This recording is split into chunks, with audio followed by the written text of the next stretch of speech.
Bismillahirrahmanirrahim. Assalamualaikum warahmatullahi wabarakatuh. Bertemu lagi di channel Galeri Kreasi. Sebelumnya bagi para penonton yang belum mensubscribe channel YouTube saya, mohon di subscribe terlebih dahulu.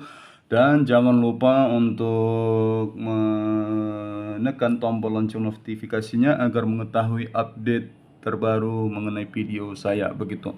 Dan tentunya dengan subscribe dan menyalakan tombol lonceng notifikasinya itu merupakan dorongan semangat bagi saya ya untuk terus berkarya membuat konten-konten tentang pusaka Nusantara ataupun terkait hobi saya yang lainnya. Nah, dalam video kali ini kita akan melihat atau mereview sebuah pusaka ya. Jadi ini pusaka yang mana kalau untuk dari pakaiannya ini memang baru, bukan bawaan aslinya. Jadi ini memang baru ya. Yang mana untuk motif ukurannya ini seperti sisik. Seperti sisik ya. Tetapi kalau untuk daripada hulunya sendiri ini original, masih bawaan aslinya ini dari kayu ya. Tapi saya tidak tahu persis ini kayu apa begitu. Nah, baik, mari kita lihat untuk pusakanya. Bismillahirrahmanirrahim. Nah, ini dia. Namun sebelum kita berbicara jauh tentang pusaka ini ada satu hal yang sangat unik ya untuk kainnya, untuk pusakanya ini memang dibungkus dengan menggunakan kain uiskaro.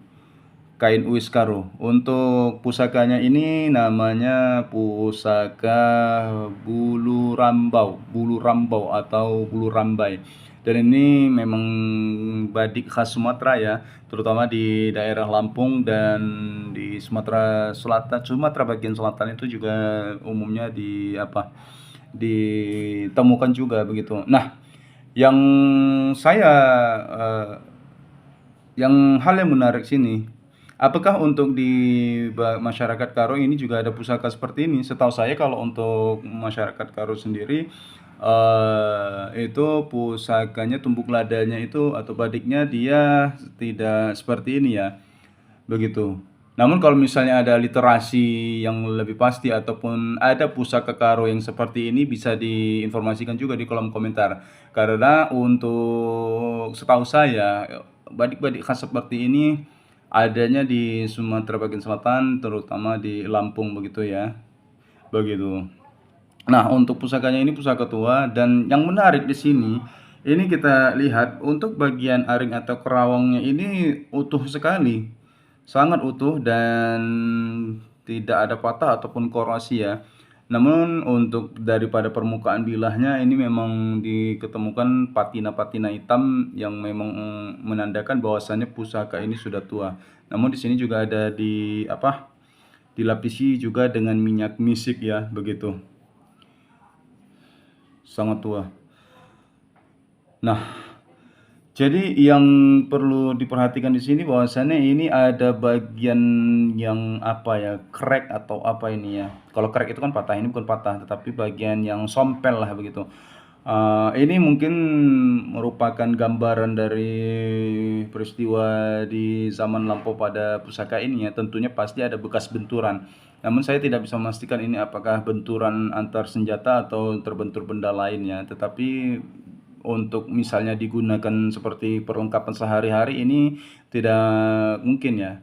Mengingat ini memang pusakanya ini merupakan pusaka selit ataupun memang pusaka untuk senjata dan tidak dipergunakan untuk kegiatan sehari-hari begitu.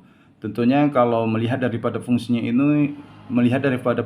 itu ini merupakan gambaran pada masa lalu yang memang bekas pertempuran begitu ya. Bekas sparring. Dan begitu juga di bagian ujungnya ini juga ada yang patah ya. Aduh, kenapa ini dengan fokusnya ya. Nah, jadi ini juga bagian ini ada patah begitu. Jadi ya kalau secara tampilan keseluruhan ini ya juga termasuk utuh ya, mengingat daripada usianya. Namun bagian daripada aring atau kerawangnya ini cukup utuh sekali. Nah, pada umumnya memang kalau untuk badik-badik di Sumatera itu, hulunya itu bermotifkan flora ataupun fauna begitu.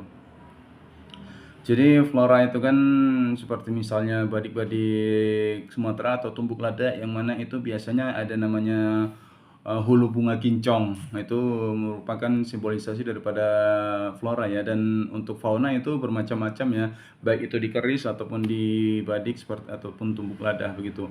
Nah, umumnya memang kalau badik-badik Sumatera itu untuk hulunya ini merupakan gambaran daripada apa ya, daripada kepala burung atau manuk di dalam istilah Karo. Jadi untuk setahu saya untuk di zaman lampau, dalam pusaka-pusaka Melayu itu merupakan penggambaran daripada dewa-dewa di zaman dahulu ya, sebelum Melayu itu masuk Islam ya, kepercayaan juga kepercayaan nenek moyang di zaman dahulu ya, seperti Hindu ataupun Buddha. Nah, di dalam tradisi Hindu kan itu ada Gurga, dewa-dewa Gurga, kemudian Raja Mala. Dan dulu senjata-senjata Melayu merupakan penggambaran daripada dewa-dewa tersebut. Tetapi setelah Islam masuk, itu dimodifikasi, karena untuk dalam Islam sendiri kan itu tidak boleh membuat atau mengukir satu objek yang berupa makhluk hidup. Jadi untuk makhluk hidup ini tidak digambarkan secara detail, secara mirip. Jadi hanya berupa gambaran secara abstrak, namun kita tahu itu merupakan gambaran apa. Seperti ini kan tidak pala jelas sekali kan untuk hulunya ini gambar burung begitu, karena biasanya kan ada motif daripada bulu-bulu, tetapi itu tidak digambarkan secara detail karena itu merupakan hasil asimilasi daripada ajaran Islam begitu. Nah, seperti misalnya pada keris misalnya itu ada namanya hulu Jawa Demam. Pokoknya hulu ayam sejuk lah. Ayam sejuk ini dia terbagi daripada 3 ya, tergantung daripada panjang paruhnya. Kalau agak panjang dia pekaka, kemudian agak lebih pendek Jawa Demam, kemudian lebih pendek lagi itu namanya, setahu saya itu hulu anak ayam begitu. Nah, tapi itu dikategorikan hulu peluk tubuh atau ayam sejuk. Nah, dahulu hulu-hulu Jawa Demam itu ada sumber yang mengatakan bahwasanya itu merupakan representasi daripada Dewa Raja Mala. Tetapi setelah Melayu itu masuk Islam, untuk hulu Jawa Demam itu dimodifikasi seperti tubuhnya itu membentuk orang yang sedang kedinginan atau kesejukan sambil memegang kitab. Kemudian representasi dari Raja Mala itu dari paruhnya yang panjang itu. Tetapi kan tidak boleh diukir secara detail, jadi itulah hasilnya yang seperti saat ini kita lihat pada keris-keris Melayu ya.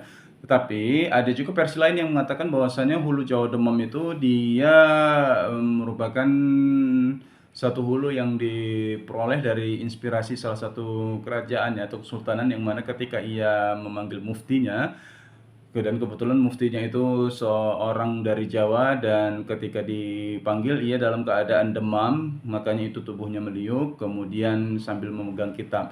Nah, versi manakah yang benar itu mungkin butuh kajian yang lebih dalam lagi ya begitu. Jadi memang kalau untuk dalam pusaka atau budaya Melayu sekarang ini atau saat ini, memang ia tidak boleh menggambarkan satu objek makhluk hidup itu secara detail begitu. Nah, kenapa ini umumnya di hulu-hulu atau handle badik-badik Melayu itu kebanyakan itu seperti motif burung atau manuk begitu ya. Burung itu setahu saya itu merupakan satu simbolisasi daripada kegagahan dan kewaspadaan. Yang mana ketika burung itu terbang, ia mengintai atau melihat targetnya di bawah ya, di dataran, di tanah begitu. Dengan lepakan sayapnya itu terkesan gagah, dan itu kemudian dengan ia melihat target itu merupakan kewaspadaan atau ketelitian. Jadi simbolisasi daripada burung ini ialah kegagahan dan kewaspadaan begitu. Jadi itulah yang saya ketahui tentang filosofi atau falsafah daripada motif burung itu sendiri begitu. Nah, seperti yang saya jelaskan di video yang pada opening tadi ya, pada awal-awal mulai video ini, saya tidak tahu pasti apakah dalam masyarakat Karo itu juga memiliki senjata atau pusaka yang seperti ini ya, karena memang setahu saya itu apa, ada namanya tumbuk lada, kemudian ada sikin karo ya. Sikin karo itu seperti pisau pada umumnya lah begitu, cuman dengan ukuran yang lebih besar daripada pisau-pisau pada umumnya. Kemudian rawit begitu ya. Rawit, bukan sikin, rawit. Kalau tidak salah pun di karo ada juga sikin ya, tapi saya lupa, nanti akan saya cari lagi untuk referensinya. Tetapi yang jelas itu ada namanya rawit karo. Dia seperti pisau ya, memang pisau. Rawit itu memang artinya pisau begitu. Nah, bagi teman-teman yang mengetahui apakah masyarakat Karo ini juga memiliki senjata seperti ini, bisa diketik di kolom komentar ya, karena untuk pusakanya ini sangat unik sekali. Ini dilapis atau ditutupi dengan atau dibungkus dengan kain uis Karo begitu. Padahal setahu saya ini merupakan pusaka Sumatera pada umumnya, yaitu bulu rambau atau bulu rambai dari Sumatera bagian selatan ya, atau Lampung. Di Lampung ini juga sangat familiar begitu. Cantik sekali. Nah, baik, sampai di sini dulu video kali ini. Jangan lupa sekali lagi mohon di-subscribe channel YouTube saya, dan jangan lupa untuk menyalakan tombol notifikasinya. Bagi yang subscribe dan klik tombol lonceng notifikasinya, saya doakan panjang umurnya, murah rezekinya, dan sehat selalu. Semoga bermanfaat. Assalamualaikum warahmatullahi wabarakatuh.